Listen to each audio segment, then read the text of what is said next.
For decades, the M1 Abrams has been considered the world's best main battle tank. It's been upgraded several times over the years to incorporate the latest technology and design features. Now it's about to get arguably its most substantial upgrade yet. What's more, with a ramped-up production schedule, we could see the brand new M1E3 Abrams in action much sooner than expected. Let's take a closer look at this historic machine and what its development tells us about the way warfare is evolving and the role battle tanks will play on the battlefields of the future. In early September, the US Army took a big step towards fielding its next-generation main battle tank by issuing a comprehensive market survey to American industry. The request, released by the Program Executive Office for Ground Combat Systems through the Federal System for Award Management portal, seeks detailed information on industrial capacity to support mass production of the future Abrams. The survey was presented to companies with proven experience in developing tracked ground combat vehicle manufacturing. While it doesn't constitute a contract award, it does represent the Army's first major step toward building industrial capacity for the Abrams M1E3.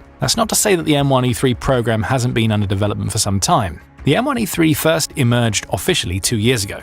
The US Army had originally planned on developing an Abrams upgrade dubbed M1A2 SEPv4, but on September 6, 2023, it announced that it had cancelled the planned M1A2 SEPv4 variant and would instead redirect resources into a new variant of the Abrams tank named the M1E3. A 2019 Army Science Board report entitled An Independent Assessment of the 2040 Battlefield and Its Implications for the Fifth-Generation Combat Vehicle 5GCV was reportedly a primary influence on the senior Army leadership to establish the program. The report recommended a $2.9 billion 7- or 8-year program to develop a fifth-generation combat vehicle with advanced capabilities. Those should include a hybrid electric drive, an autoloader and new main gun, advanced munitions such as maneuvering hypersonic and gun-launched anti-tank guided missiles, integrated armor protection, and improved command, control, and networking capabilities. The new tank should also integrate futuristic technology like AI applications, the ability to pair with robotic vehicles, and masking capabilities to reduce the vehicle's thermal and electromagnetic signatures. As noted by Major General Glenn Dean, Program Executive Officer for Ground Combat Systems at the time, the M1A2 SEPv4 program was discontinued because the Abrams tank can no longer grow its capabilities without adding weight, and we need to reduce its logistical footprint.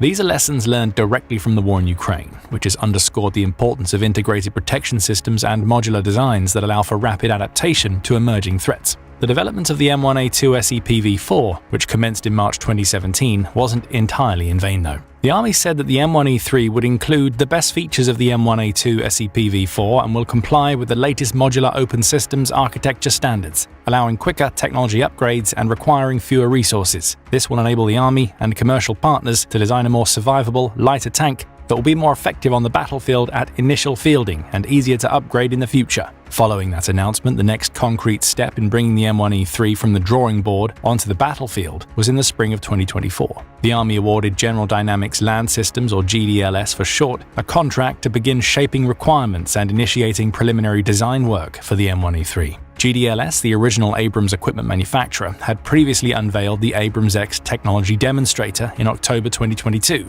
a vehicle that introduced several features now considered central to the M1E3's design philosophy. These include a hybrid electric propulsion system expected to reduce fuel consumption by up to half, an unmanned turret with an autoloader to reduce crew size from 4 to 3, and enhanced armor and onboard AI capable of threat prioritization and integration with unmanned aerial systems. The Abrams X's reduced weight, roughly 10 tons lighter than current Abrams variants, plus its communications capabilities with drones, demonstrated the technical feasibility of these innovations. Now they're being incorporated into the M1E3. On May 1st, the US Army formally confirmed its intention to field the M1E3 Abrams tank, seemingly locking in an accelerated schedule for the modernization of the Abrams platform.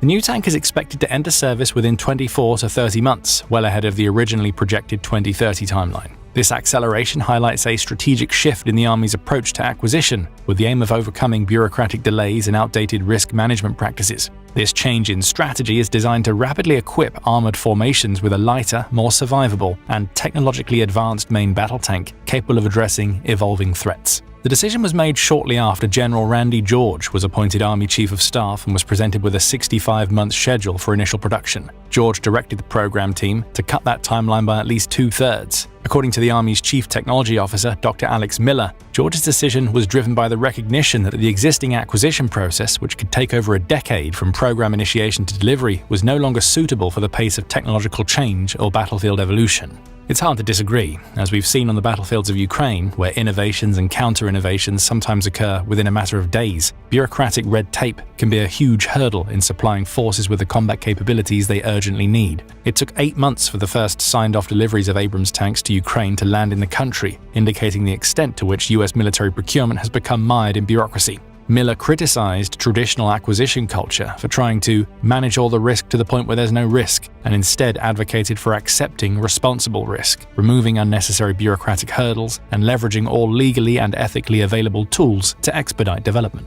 In line with this new approach to development and procurement, the GDLS contract emphasizes rapid selection and adoption of new capabilities, including powertrain upgrades, integrated active protection systems or APS, advanced interior ergonomics, AI-based targeting assistance, and reconfigurable software-hardware frameworks. Particular attention is being paid to the autoloader, a uniquely challenging development problem, but one that is essential to enable a crew reduction and support an unmanned turret configuration. The Army is also rethinking its approach to APS, aiming to incorporate systems into the vehicle from the outset rather than relying on bolt-on kits. In this regard, the Army's experience with the Israeli Trophy system surely influenced the Army's thinking. While Trophy was integrated into some Abrams variants, it was never fully embedded into the tank's architecture, resulting in operational trade-offs. The M1A3 aims to avoid these kinds of compromises. As further evidence of the Army's new streamlined development process, GDLS and its industrial partners have been encouraged to adopt more flexible internal decision-making. Miller noted that allowing industry to Lego together components based on their technical understanding enables faster iteration, improved supply chain stability, and a more agile development model. This new acquisition philosophy gives greater autonomy to program managers and designers, including the authority to accept hardware risk earlier in the process. To further speed up delivery, the Army also aims to involve testers, users, and engineers from day one, so that the first units are already operationally sound and safe upon delivery. However, even taking into account this new expedited process and the years of development already spent on building out many of the features to be included in the new Abrams, that timeline of first deliveries in less than 3 years does seem somewhat on the aggressive side. Nonetheless, the Army is confident that it can deliver the M1A3 on schedule within its 5-year budget cycle. A major reason for this confidence is that the program already has a dedicated budget line, which allows it to proceed even under continuing resolution that restricts the initiation of new programs. The budgetary stability is crucial given the pressure to modernize under fiscal constraints. The Army will continue producing the most recent Abrams variation, the M1A2 SEPv3, at a reduced rate until the M1E3 production ramps up. That should ensure continuity for the industrial base while allowing the Army to maintain a high state of readiness with an adequate stockpile of the latest battle tanks secured. The SEPv3 production, initiated in FY 2018, received a $4.6 billion contract in 2020 and is expected to be completed by June 2028. The SEPv3 introduced enhancements in power generation, protection, and networking. However, it remains limited in adapting to the demands of the future battlefield, like anti-drone protection and deep integration with the US's other battlefield intelligence and fire systems. That's where the M1E3 fits the bill perfectly. Its development will be aligned with the XM30 Mechanized Infantry Combat Vehicle program, another key Army modernization initiative. It's also being designed to integrate smoothly with the additional advanced complementary programs the Army is simultaneously developing.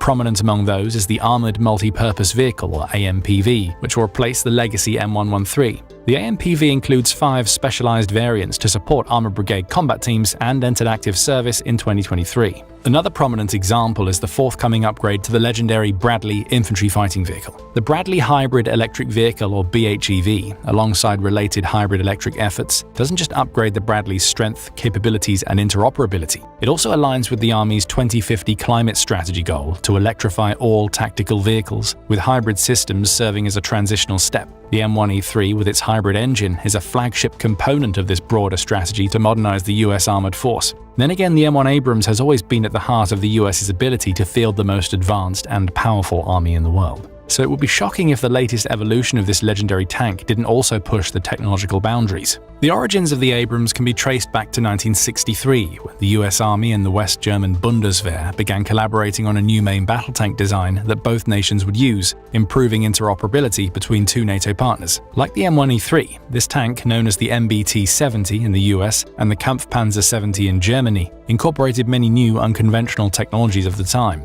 For example, at that time, conventional tanks had a crew of 4, with the driver located in the hull. In the MBT-70, the loader crew member will be replaced by a mechanical autoloader, and the driver will be located inside a nuclear, biological and chemical or MBC protected turret, along with the other 2 crew members. It also included a hydro-pneumatic suspension, which provided improved cross-country ride quality and allowed the entire tank to be raised or lowered by the driver. These are common features in modern tanks, but at the time were ingenious innovations. The development of the MBT-70 was eventually shelved in 1970, after years of disagreements over the types of missile, the type of gun to be installed, the measurement system to be used in drafting, and particularly over the tank's enormous weight. The escalating costs, delays, and disagreements stacked up, and eventually, development was halted by mutual agreement. The US began working on a modified version of the MBT-70, but that was cancelled in December 1971 by Congress. Congress did, however, allow the Army to reallocate the remaining funds from the program to develop a new main battle tank, and appropriated $20 million for the development of a new tank program.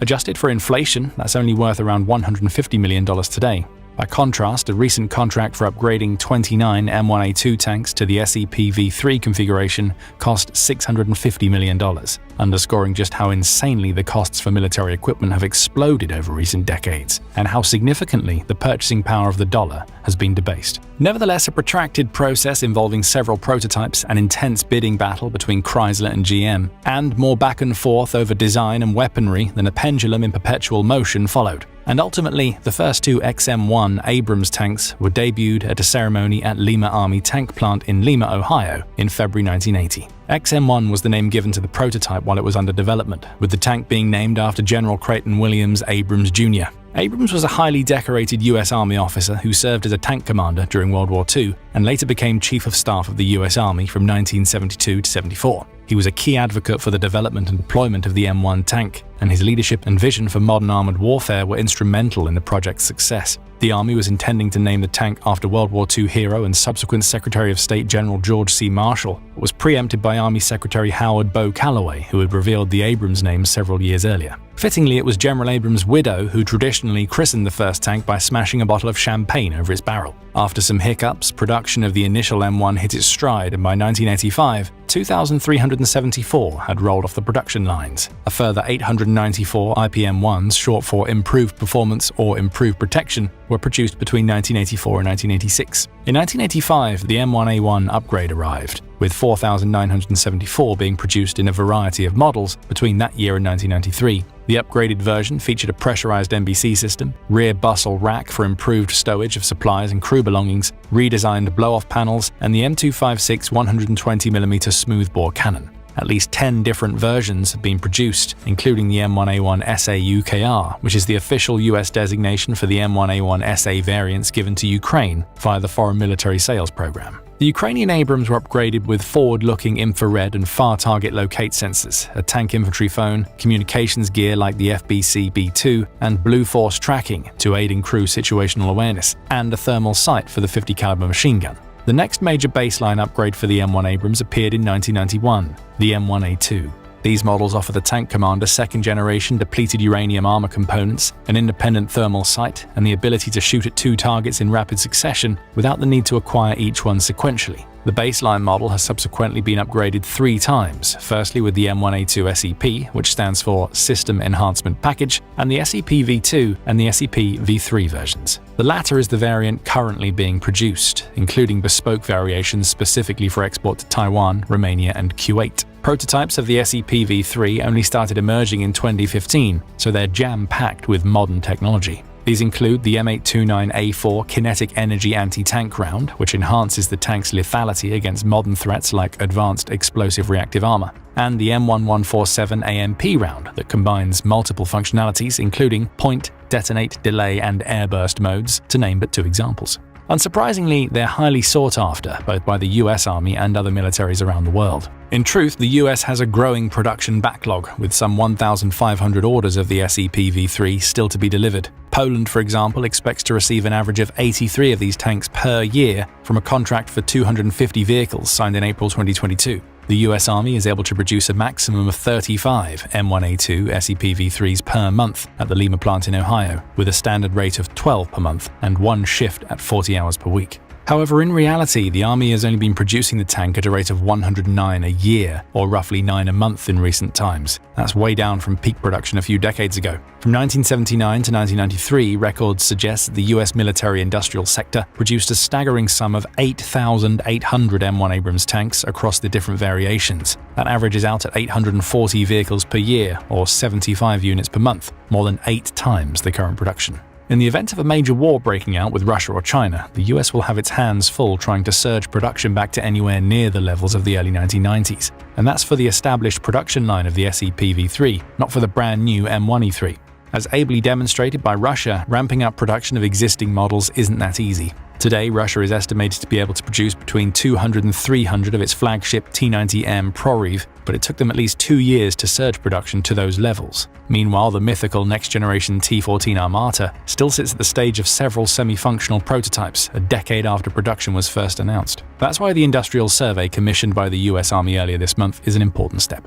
By identifying competent suppliers of components like line replacement modules, electronic boxes, display assemblies, and power distribution components, the Army is smoothing the production process preemptively. That's bound to expedite production and bring costs down in the long run. The surveyed companies are also expected to describe their experience with integrating communications hardware, battle command systems, predictive maintenance technology, and fire control systems. Those are precisely the kind of ducks that need to be arranged into neat rows for the production process to scale up efficiently. The Abrams M1E3 program is intended to modernize America's heavy armor fleet with upgraded protection, mobility, and digital systems, while streamlining logistics and reducing sustainment costs. The Army's described the tank as a balance between combat power and long-term survivability, integrating new technologies into a platform designed to remain viable in contested environments into the 2040s. Although the older Ukrainian Abrams have, as expected, outperformed their Russian analogues, they've also proven vulnerable to the threats of the ultra-modern battlefield. We're talking FPV drones, loitering munitions, hypersonic missiles, 6,000-pound guided FAB glide bombs and the like.